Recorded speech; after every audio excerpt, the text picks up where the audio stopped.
ये कहानी हमें सिखाती है कि एक औरत कभी भी अबला नहीं होती। वक्त आने पर वो दुर्गा बन जाती है और काली भी बन जाती है। किसी भी बड़े से बड़े राक्षस से लड़कर उससे जीत भी सकती है। तो दोस्तों, आज मैं आपके लिए लाई हूँ एक मर्डर मिस्ट्री स्टोरी। इस कहानी की स्टार्टिंग में कुछ आवाज़ें आती है तो ऐसा समझता है कि किसी लड़की का मर्डर हुआ है। और वहाँ से 15 दिन बाद हॉस्पिटल में सीन दिखता है। एक लेडी और जेंट्स की गंभीर हालत थी। उन्हें हॉस्पिटल लाया गया था।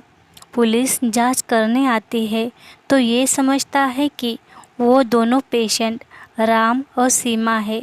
राम मर गया और सीमा होश में आती है।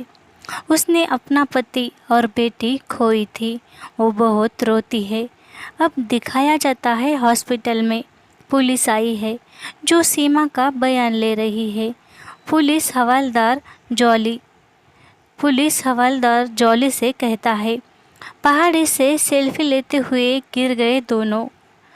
तब सीमा कहती है, सर सेल्फी नहीं ले रहे थे हम, मेरे पति का मर्डर हुआ है। कोई आदमी था, मैंने पुलिस को भी फ़ोन किया था पर उस आदमी ने मेरा फ़ोन फेंक दिया। वहाँ एक कैब ड्राइवर पुलिस से कहता है, हाँ सर, वहाँ से कोई गाड़ी बहुत ज़ोर से गुजरी, मैं भी उसी रास्ते से था। पुलिस उस कैब ड्राइवर को ही डांटता है, कहता है तू रॉन्ग साइड से जा रहा था, अब तू चुप बैठ। पुलिस सीमा से कहता है, मैम आप प्रेग्नेंट थी, फिर वहाँ उस खाई के पास इतनी रात क्यों गई? आपके पति का मर्डर हुआ, बच्चा भी मर गया, आपको किसी पर शक है? वो कहती है नहीं। अब पुलिस वहाँ से चला जाता है। जाते जाते हवलदार जॉली से कहता है, ऐसा जंगल में हुए मर्डर के सुलझते नहीं। अब सीमा को डिस्चार्ज मिलता है। वो घर आती है, मगर जैसे ही घर में आती है उसे उसके पति की यादें बहुत सताती है। इनकी अच्छी फैमिली थी, बेचारी का सब कुछ छीन गया था। अब वो परेशान होकर घर से बाहर जाती है। सीमा आती है उसके ऑफिस, जो एक एनजीओ ऑफिस था। सीमा एक एनजीओ में काम करती थी। वहाँ की मैम से वो कहती है, मैम मैं और 2 हफ्ते तक जॉब ज्वाइन नहीं कर सकती। मैम कहती है, यहाँ तक क्यों आई, मुझे कॉल कर देती, तुम्हारी तबीयत ठीक नहीं है। यहाँ उन दोनों की बातों से ये समझता है कि इस हादसे से पहले जो लड़की का मर्डर हुआ वो सीमा की ही सहेली स्नेहा थी। मैम सीमा से कहती है, स्नेहा को किसी मजदूरों ने रेप कर मार दिया। अब सीमा घर आकर सोती है, मगर उसे नींद नहीं आती। उसे खाई में गिरता राम ही दिखता है। अब वो सुबह सुबह इंस्पेक्टर संजीव को कॉल करती है, कहती है मेरे पति के कातिल को ढूंढो सर। मगर वो सीमा की बातें लाइटली लेता है। अब सीमा आती है पुलिस स्टेशन, मगर वहाँ इंस्पेक्टर नहीं था। वो वहीं पर इंतज़ार करती है। पुलिस वाला आते ही सीमा पर गुस्सा होता है, कहता है ऐसे बहुत से केस है मैम, मैं क्या क्या देखूँ और कहाँ कहाँ देखूँ। तब वो गुस्से में घर आती है और अपने पति का सारा सामान फेंक देती है और खुद ही सबूत ढूंढने लग जाती है। अब सीमा सबसे पहले राम के नाम पर एक सिम खरीदती है और जहां उनका एक्सीडेंट हुआ वहां आती है। राम जहां से गिरा था वो वहां नीचे उतरती है। वो कुछ ढूंढ रही थी मगर उसे कुछ मिलता भी नहीं। अब वो एक रिसोर्ट में आती है जहां उसका पति राम और वो मर्डर के एक दिन पहले रुके थे। वो रिसेप्शनिस्ट से कहती है, मुझे उधर का खाई का व्यू दिखने वाला रूम दो। वो कहता है 23 तारीख को ही वहाँ कोई आया है। अब ये वही तारीख थी जिस दिन राम खाई से गिरकर मर गया। अब वो उसी व्यू दिखने वाली रूम में जाती है और उस आदमी से कहती है, 23 तारीख को वहाँ एक मर्डर हुआ था, क्या तुमने कुछ देखा? तब वो आदमी कहता है, देखा होता तो मैं खुद पुलिस वालों को बता देता। अब वो आदमी सीमा से बदतमीजी करता है, कहता है, अकेली मेरे कमरे में आई हो, क्या ढूंढ रही हो? वो कहता है, खूनी सामने आया तो अकेली औरत क्या करोगी? तुम कैसे पहचानोगी? वो कहती है, ब्लैक हुडी पहना था वो शख्स। तब हम देखते हैं उस आदमी के कमरे में भी ब्लैक हुडी टांगी दिखती है। अब वो फिर से आती है उसी जंगल में। वो देखती है जंगल में सीसीटीवी लगी है क्या। अब थक कर घर आ जाती है और राम का एफबी अकाउंट और सारे फोटोज देख रही थी। अब उसके बहुत से दोस्तों को कॉल कर कर पूछती है, राम से कब मिले थे आखिरी बार। बहुत ट्राई करने के बाद भी उसे कोई क्लू नहीं मिलता। उसे नींद भी आती नहीं, वो नींद की गोली खाकर सो जाती है। अब सुबह वो राम के सारे कपड़े चेक करती है तो उसे एक बिल मिलता है। अब वो पुलिस स्टेशन में आती है। उसे देख पुलिस संजू बहुत गुस्सा होता है। हवलदार जॉली से कहता है, उस औरत से बात करो। अब जॉली सीमा से कहता है, उस स्पॉट पर हमें कुछ भी मिला नहीं, हम ढूंढ रहे हैं। अब मायूस होकर सीमा फिर से जंगल में जाकर सबूत ढूंढती है। वहाँ उसे कुछ नहीं मिलता। थोड़ी शॉपिंग कर वो घर जाती है। तब वो फिर से कॉल करना चालू करती है, मगर कुछ भी क्लू नहीं मिलता। और सीमा को एक कॉल आता है कि मैंने सब देखा। सीमा भागते हुए उससे मिलने जाती है, मगर वो तो उसका पुराना दुश्मन था। वो दुश्मनी निकालने के लिए उसे सता रहा था। अब वो घर आकर फिर से कुछ सर्च कर रही थी। अब उसे एक क्लू मिलता है। जो राम के कपड़ों से बिल मिला वो एक रेस्टोरेंट का बिल था, ऐसा उसे समझता है। दूसरे दिन सुबह वो उस रेस्टोरेंट में जाती है, मगर वो रेस्टोरेंट बंद था।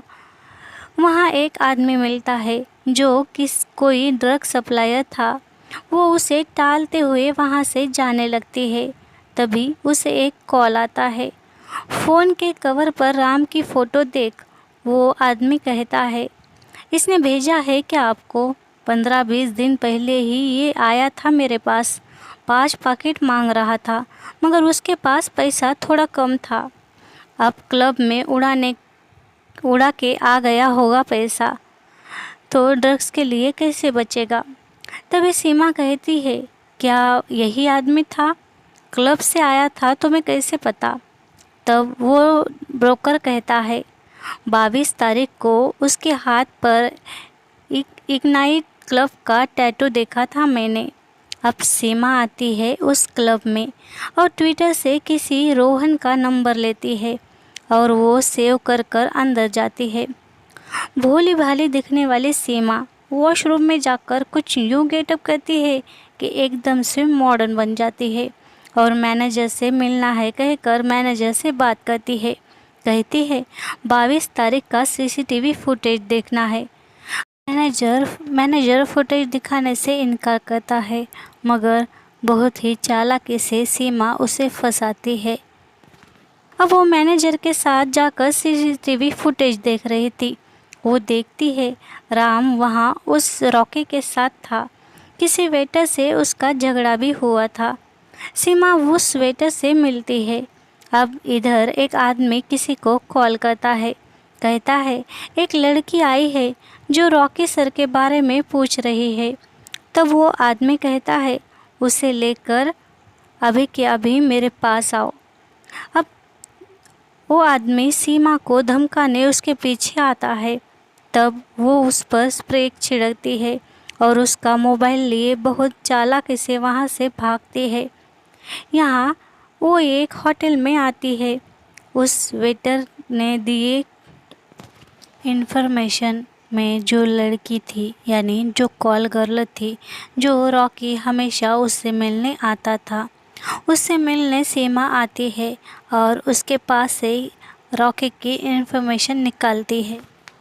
अब सीमा घर आती है तो राम के नाम से जो उसने सिम लिया था वो सिम भी आ जाता है और सिम अपने मोबाइल में डालकर वह रॉकी और राम की पहले हुई बातें मैसेज पर देखती है और पुलिस को कॉल करती है।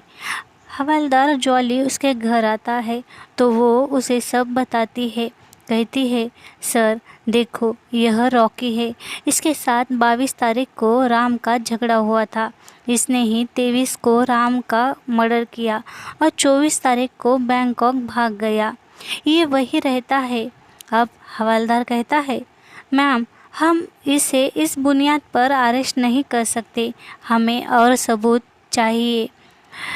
तब अब वो स्काइप से उस रॉकी को मैसेज करते हैं, 22 तारीख के बारे में पूछते हैं।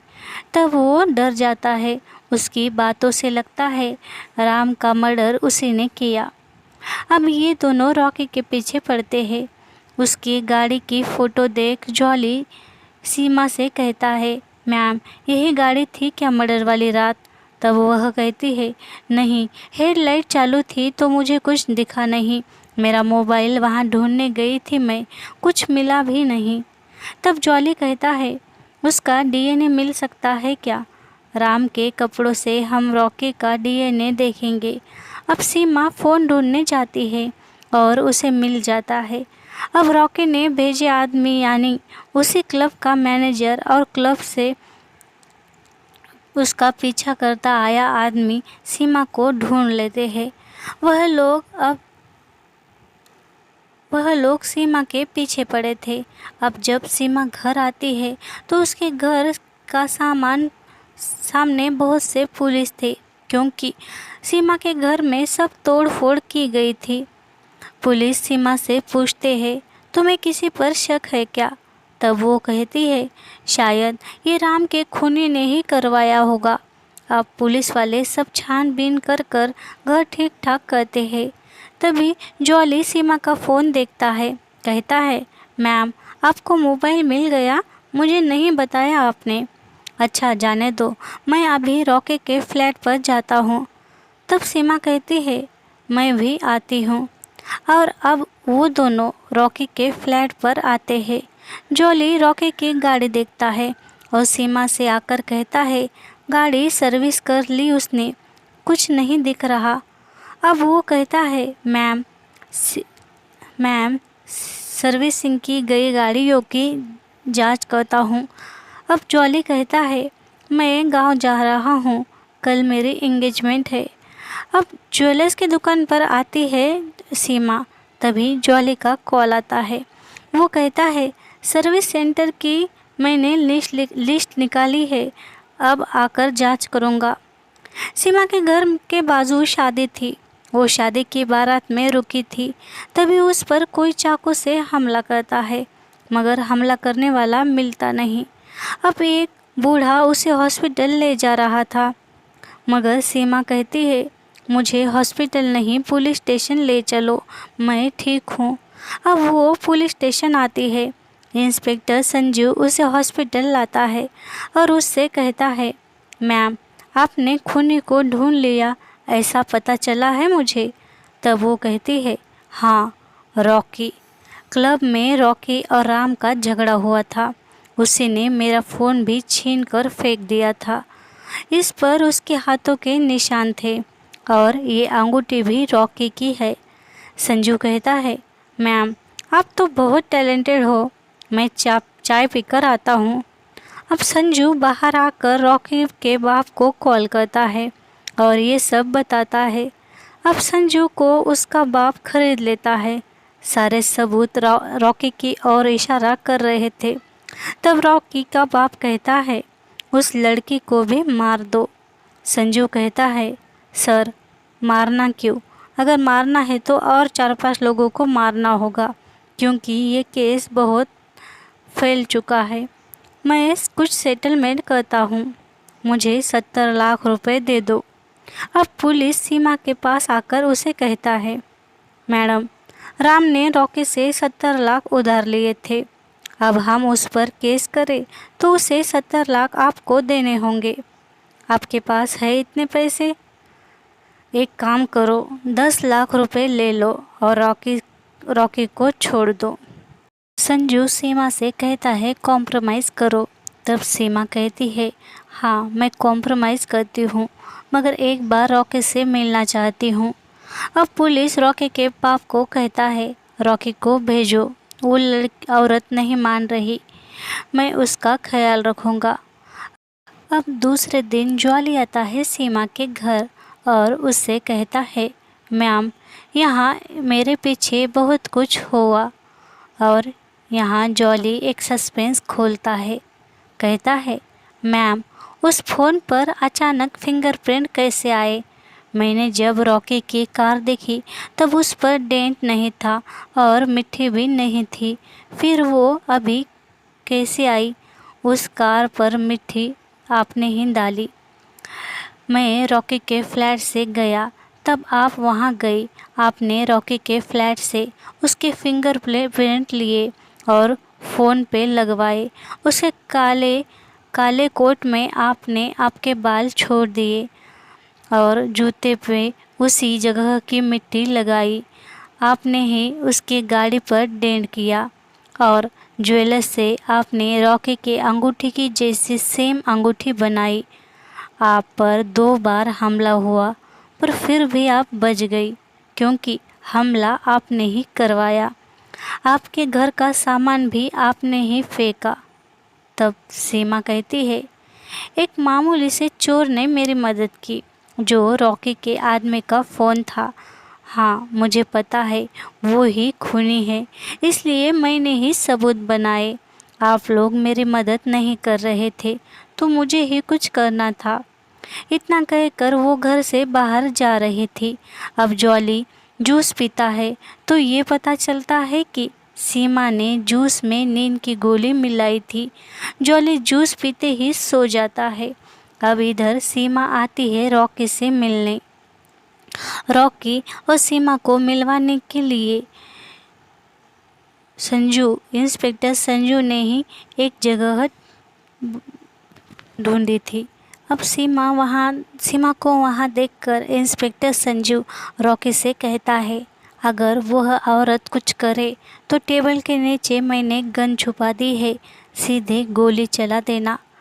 तब वह सीमा उसके पास आती है तो इंस्पेक्टर संजू सीमा को चेक करता है, उसने कुछ हथियार तो नहीं छुपाया यह वो देखता है, मगर उसके पास उसे कुछ मिलता नहीं। अब सीमा आती है रॉकी से मिलने। रॉकी सीमा से कहता है राम और मैं अच्छे दोस्त थे।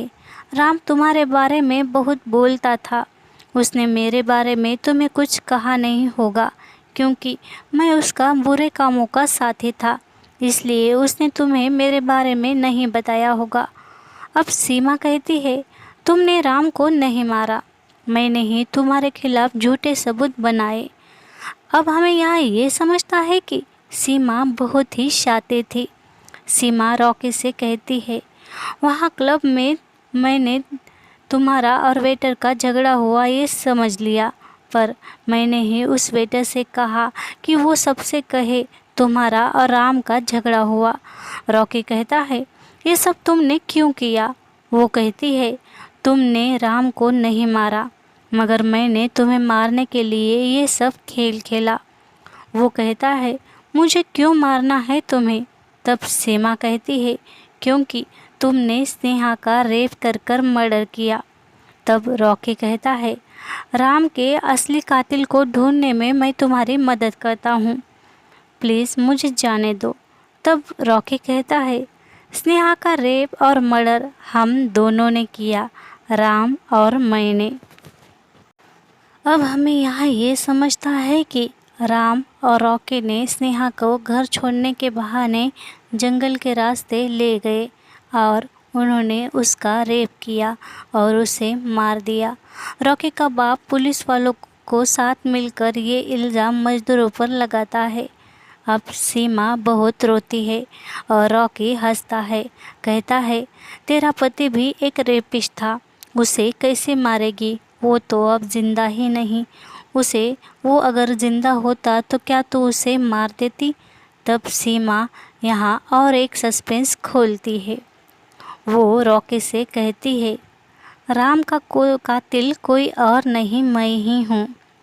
मैंने ही राम को मारा है। स्नेहा के मरने की खबर सुन मैं हॉस्पिटल गई थी। तब उसका पोस्टमार्टम भी नहीं हुआ था। तब मैं बहुत डिप्रेस में चली गई थी। मैं प्रेग्नेंट थी। मुझे रिलैक्स करने के लिए राम एक रिसॉर्ट ले गया। तब उसके मोबाइल में मैंने ही एक वीडियो देखा जिसमें साफ साफ दिख रहा था कि राम ने ही स्नेहा को मारा है। मगर राम कह रहा, मैंने ये बात राम को बताई। तब राम कह रहा था कि अगर ये बात लीक हुई तो मैं और मेरा करियर बर्बाद होगा। तब मैंने पुलिस को कॉल किया, मगर राम ने मेरा मोबाइल फेंक दिया और मुझे मारने लगा। मैं पेट के बल गिर गई और गुस्से में मैंने उसे मारा और मुझे जान से मारने की धमकी दे रहा था। तब मैंने ही उसे ज़ोर से धक्का दिया और खाई से ढकेल दिया। सीमा की ये बातें सुन रॉकी तो शॉक हो जाता है। रॉकी टेबल के नीचे रखी गन निकालकर गोली सीमा पर चला देता है। यहाँ तो ये समझता है कि सीमा बहुत ही शातिर थी। जब पुलिस वाला संजू उसे चेक कर रहा था तब उसने बहुत ही चालाकी से संजू की ही गन चुरा कर अंदर लाई थी। वो भी रॉकी को गोली चलाकर मारती है। उतने में संजू आता है तो उसे हाथ की अंगूठी से सीमा मार देती है। अब यहाँ आता है जॉली। लास्ट में दिखता है कि सीमा बच गई थी। अब हवलदार जॉली सीमा के पास आता है और उससे कहता है, मैम, मैंने ये रिपोर्ट बनाई है जिसमें ये बताया जाता है कि इंस्पेक्टर संजू ने आप में और रॉकी में कॉम्प्रोमाइज़ करने के लिए रॉकी की तरफ से 70 लाख रुपए लिए थे जो उसकी गाड़ी में मिले हैं। रॉकी और आप में कॉम्प्रोमाइज़ नहीं हो रहा था तो गुस्से में संजू ने ही रॉकी को मार दिया। आपको भी उसने मारना चाहा, इसलिए खुद के बचाव में आपने उसे मार दिया। अब हमें यहाँ ये समझता है कि सीमा जब छोटी थी तब वो अपने चाचा के घर में रहती थी। उसका चाचा बहुत ही हैवान था। उसकी चाची जब घर से बाहर जाती थी तब उसका चाचा उसके साथ सीमा के साथ रेप करता था। एक दिन उसका चाचा बहुत गंभीर हालत में था। वह हॉस्पिटल में था और सीमा से बात करता है। वो कहता है, बेटा, तुम्हारी माँ ने मुझे तुम्हारा ख्याल रखने के लिए कहा था, मगर मैंने मेरी हैवानियत दिखा दी। देखो मुझे कितनी बड़ी सज़ा भगवान ने दे दी। तब सीमा कहती है, चाचा जी, आपको सज़ा भगवान ने नहीं, मैंने दी है। इतनी छोटी सी उम्र में भी सीमा ने बहुत ही चालाकी से अपने चाचा को सज़ा दी थी। उसने बाथरूम में चाचा के जाने से पहले सब साबुन का फेस कर दिया था, जिससे चाचा गिरकर जख्मी हो गया। सीमा ने बचपन से ही खुद पर अन्याय सहा था, इसलिए वह अन्याय के विरुद्ध भड़क उठती थी। जब उसे पता चला कि स्नेहा का रेप और मर्डर उसके पति राम ने किया है, तब सीमा ने बड़े चालाकी से राम का मर्डर किया और उसके साथ रॉकी को भी ढूंढकर उसे भी मार दिया। जब संजू उसे बचाने आया तब उसने संजू को भी मार दिया। अगर हर औरत सीमा के जैसे बन जाए तो रेपिस्ट का नामो निशान ही इस धरती पर नहीं रहेगा।